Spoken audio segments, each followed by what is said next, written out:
سلام، خوش اومدین. با سابسکرایب این کانال علاوه بر دیدن حاشیه‌های جدید تو قرعه کشی آیفون 11 شرکت داده میشین. بدن اون داریم استفاده. این آب اینم به جای اون سمومی که بدن ما هست، ما چه کاری انجام میده؟ بتادین یه نمونه سم دیگه. خب ما توی 2 تا لیوان میایم بتادین میریزیم. خب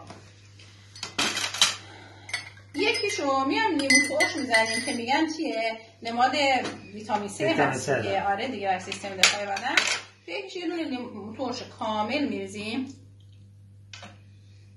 من چه عکس العملی نشون میده نسبت به این بتادینه. خب کم رنگش میکنه، یه خورده تاثیر میده. توی یکیش هم یه دونه از قرص‌های ویتامین C مکمل خودمون رو میزنیم که قرص باز کنم؟ بازش کنیم ما خودمون رو باز ایشون آقا قشنگ بکنم جویدنه. یه دونه‌شو بکنم میگم بعد چه کاری انجام میده آقا قریب‌شاه. این جاش جالبه. خب جویدنیه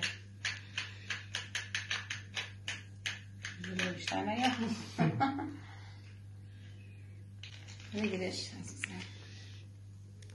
خب یه دونه اینجا ما ویتامین C خورد میکنیم تو جویدنیه دیگه. خب میریم داخل این آبه، ببین چه اتفاقی میفته. و کاملا من یک نصفش تو دستمه، کامل سمزدایی. حالا نکته جالبش اینجاست آیه غریب، ببینید اینو ما هرچی بتادین اضافه کنم چه اتفاقی میفته.